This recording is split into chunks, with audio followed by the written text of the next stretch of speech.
What's going on, everyone? Welcome back to the Sport Club Murray channel, where today we're getting stuck into the FM22 beta with our new beta series, Conte Stop Us Now. It's basically a play on Can't Stop Us Now, as Conte did, of course, depart from Inter in the summer. They're a fantastic side. I know a lot of people are doing Newcastle, Man City and some of the Premier League squads, but I was like, you know what? It'd be a good chance to do something a little bit different. I think Inter have an interesting squad. Of course, Lukaku just left to go to Chelsea.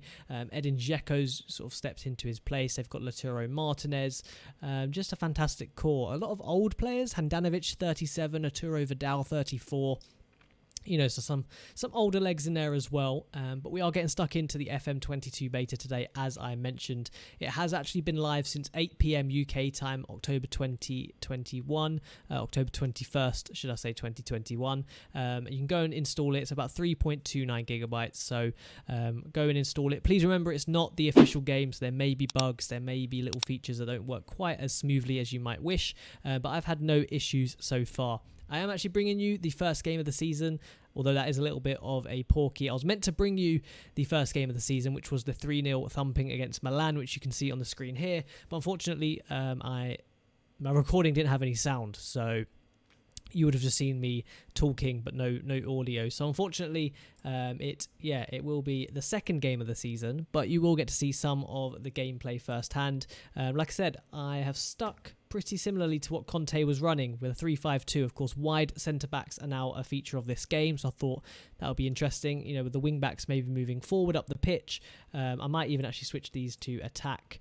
With the wing-backs going up the pitch, the wide centre-backs should hopefully come in to fill that gap and help make this defensive unit a little bit stronger, of course. Got an attack and an advanced forward, a pressing forward, a Mazzala, a box-to-box midfielder, and a Regista rounding out the tactics. This is what we are sticking with. Transfers, I have got stuck into the market. The transfer market, although don't look at our wage budget, definitely need to bring that down because otherwise we will be in debt, which is not what Inter Milan need right now. I don't know if I like the transfer screen. I did quite like last year's screen. I think this price tag is a bit bulky, but I like that the recommended is now, a grading system opposed to like out of 100. That's a decent feature. It says here, sign Gabriel Jesus, whatever the price, which is pretty interesting. But we have been active in the transfer market, as Dybala looks like he's actually on the move, which could be interesting as well. So we have made some transfers. I may have panicked. Very much so. You see here, Lukaku, 98 million went to Chelsea. So these transfers were obviously done before I got here, although we did manage to bring in the new Haaland, as I'm dubbing him, although I'm not happy that his transfer status is set to available for loan, because he is not. And secondly, there's lots of down arrows, but I think he's the new Haaland, or at least I'm going to hope he is anyway. But I thought he was an interesting signing. I've brought him in. He was dirt cheap, 130k. Yes, he wasn't the 50 million as stated on the thumbnail, but yeah, only 130k. I think that could be a bargain, given the sort of hype around himself and Haaland. You never know. Of course, the game has just come out now. You can see here a lot of frees done by Inter Milan.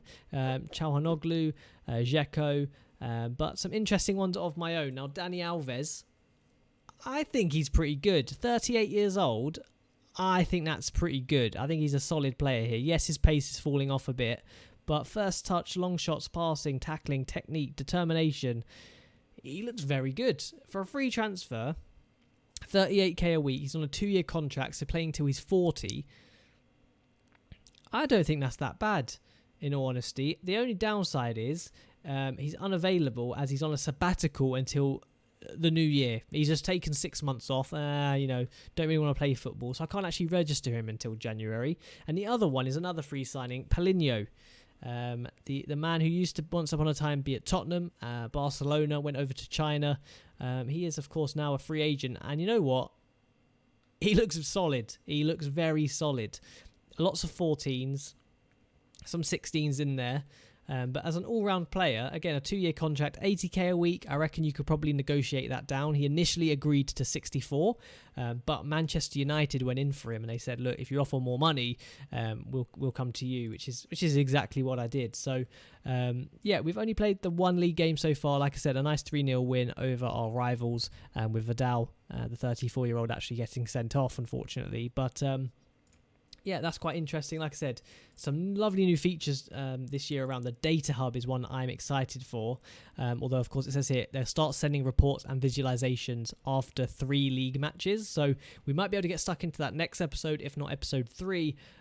But like I said, this is almost a continuation from Conte leaving and seeing if we can sort of retain that Serie A. Of course, Conte is still currently unemployed in the save. But I think it would be quite nice if we can, retain the Serie A, stay on top of Italy. But without further ado, I suppose, let's keep moving forward. Not a massive amount has changed, I'll be honest. It's still fairly similar. But the data hub is a massive welcome that I'm really looking forward to. And of course, the match engine as well is something we can get stuck into. I should have actually been more prepared and been actually at the next game. But we're just going to keep scrolling through. You know, you might see some new features of the game that you might be impressed with, or little bits and pieces that maybe I haven't quite noticed at an initial glance. But as we keep scrolling through here, they might pop up. I mean, I'm liking the pink. Very on brand with myself. I'm enjoying that. The medical center seems pretty similar. Training seems pretty similar. You know, it doesn't look a massive difference, but again, it never usually does. I mean, again, I think this is quite chunky. I did quite like just the regular, the text. You know, they could have still kept that range without the price tag. But I mean, I get why they've done it. I'm not angry or disappointed at it. Squad depth is now actually in the squad screen. But again, very similar to before. Not a huge amount has changed here. And yeah, it'll be interesting to see the quality of life changes as we go on. You know, I'm sure there are other features that are new. I'm sure there are other features that we'll enjoy. And as far as I'm aware, Newcastle do have a new owner in this. As far as I'm aware, I think Newcastle are minted. Let's have a look. League table, Newcastle. Shall I see if they made any transfers? Of course, no one as of yet. No signings as of yet. But I think they are minted. I can't see who their owner is, can I? Is there a way in general? Brendan Rodgers is their new manager, though. He left Leicester to go to Newcastle. That's very interesting. That is very interesting indeed. Facilities.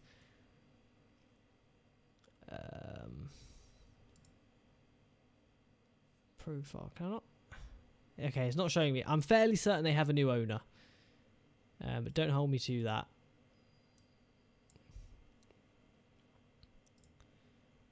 Oh, here we go. Chairperson. Yes, they do. They have a Saudi chairperson. So I think they are minted. So it'll be interesting to see how they develop as time goes on. As might take us a little bit of a while to get to this Venezia game. I might actually stop the recording here, jump ahead to that, and then jump into it, because I don't want to keep you guys here for too long. But yes, this is episode 1 of Conte Stop Us, and I will join you guys at the Venezia game so we can get stuck in to some of the action.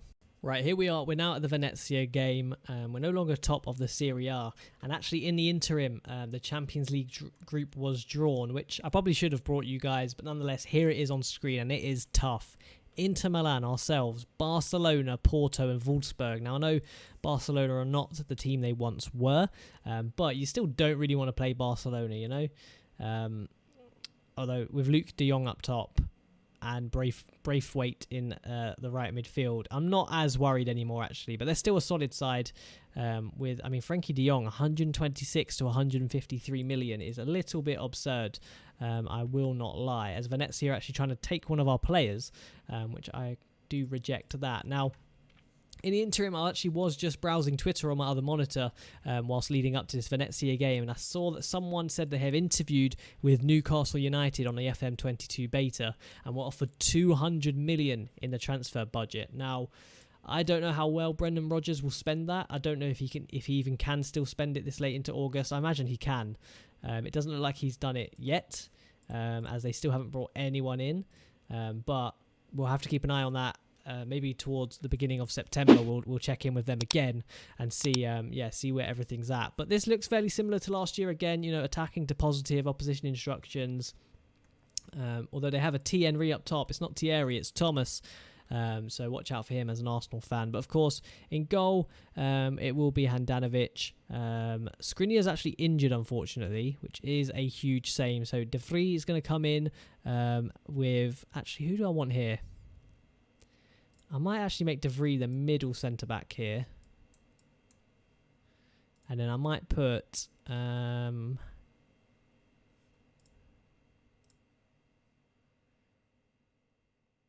yeah, I guess I'll put Ranocchia as the other one. And then out on the right, Denzel Dumfries. Perisic I might play on the left, actually, surprisingly. Regista. Do I want Brozovic? I guess maybe I do. Box-to-box midfielder. Barella. Then Mazzala. Actually, I'm going to switch them. Barella can be the Mazzala. I don't know if he actually really likes that.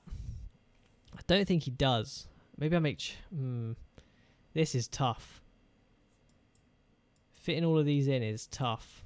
I'm going to quick pick actually to see what this suggests. So it puts Çalhanoğlu as the box-to-box. Martinez and Dzeko.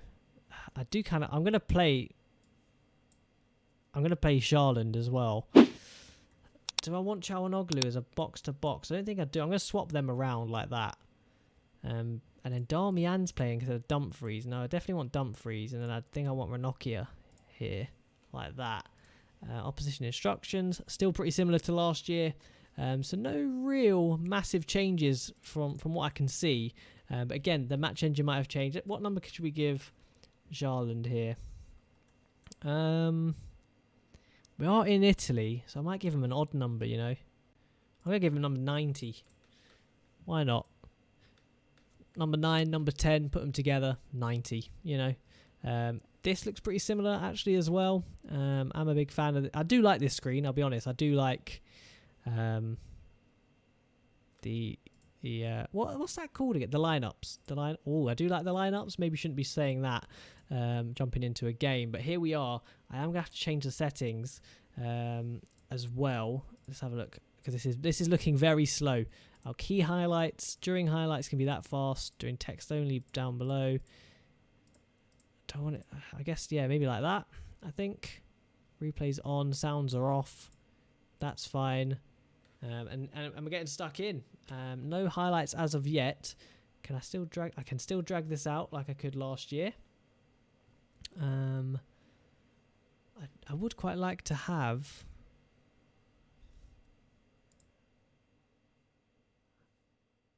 I guess I'll leave it like this. General info. I kind of want the league table somewhere. Why can't I have the league table? I guess I could have it over here. I'll put the league table over there. Why not? And no, there's been no highlights. Oh, here we go. Right, it's for Venezia though. Venezia on the attack, out wide to Ebuhi on the right hand side for them. Headed away by De Vries, only as far as their midfield, who puts it back out wide to this winger, who's caused us a few issues here. They whip it into the box. Henry's there, lovely save. Ranocchia has given away a penalty. I mean, to be fair, it did look like a guaranteed goal, so he has taken one for the team there, 100%. There is no reason for him to do that. He has taken one for the team. But we're up against it here. We might go 1-0 down, which we really don't want. Henry, can he score? He does. Handanovic does go the right way, but can't keep it out, unfortunately, as we're 1-0 down. And after just beating Milan 3-0, that's an interesting turn of events. And no real highlights. I mean, yes, we've had 8 shots, 2 on target, a 0.67 XG, only 41% possession. So I might surprisingly go cautious. And I might I might press a lot more. Now, the reason I'm going cautious is because they're going to keep the ball. So I kind of want to get them to commit forward, and then we can break away on the attack and see if we can, produce something that way. Again, I might make some subs here as well. The time is ticking away. Foolishly, I didn't... Oh, no, Paulinho is here. Let's do that. And then, do I bring on Lautaro Martinez? I do want to give Haaland a shot. I'm going to leave the strikers as they are and make that the only change for now. Actually, Abuhi's their right back, so he was getting really far forward. Considering, he's just a wing back. In fact, their back line have all got different responsibilities. A fullback, a no-nonsense centre-back, a central defender, a wing-back. That's interesting for me. An inside forward, Sigurdsson. Hopefully not. It's not Gylfi, thankfully. Otherwise, keep your kids at home and not in the stadium. Allegedly, of course. I quite like that this is lighted up pink. I imagine this is because this is who we're playing. So you can actually see the impact this game's having on the table. However, what's going on? There's no highlights for us at all. I mean, Haaland's had a stinker. Lautaro Martinez, can he save us at the death of the game? We did have a throw in that I have actually skipped. We've got a free kick though. Can we do something here on the free kick? Barella steps over it. That's a good free kick. Very similar to last year's animation on that. But we'll see what comes of this corner. Brozovic, what can he do? Whips it in. Headed away. De Vrij is going on the chase. I might have to look into set pieces. I haven't set up the set pieces actually, which is probably a pivotal part of having big centre backs. Maybe I need to get them on the near post. As we're actually going to lose 1-0, I think here, unless on the death of the game, Dzeko's there, and oh my god, he has done it. Edin Dzeko, the Lukaku replacement. Really, I love Edin Dzeko. I think he's super underrated. Just what you want in a centre forward. Or a striker. He actually saves us in the last breath of the game. As I was just talking about set pieces as well, there he is from a corner. A nice headed goal actually. That actually looked quite, I don't want to say realistic, but it did. It looked like an actual header that a striker would score. As 1-1. And it's crazy. 21 shots, 8 on target, a 2.06 XG. And we barely saw any highlights in the game. Maybe I shouldn't have gone cautious, but I did think it brought us back into the game a little bit. You can see the possession went up, 7-8% in that second half. Perisic with an 8.1, Dumfries, Barella, Brozovic and Dzeko all over 7 as well. So yeah, I have to keep an eye on that. We should have won that game. I should have seen more highlights. I don't want to say it's a disappointing start to the series, but I thought there would be more highlights than that. But we do rescue a late draw. Oh, this is quite new. I quite like this nice little graphic. They now have XG in there because I know everyone loves XG. I think it is a good measurement, how many goals you got compared to how many you're expected. I do like it.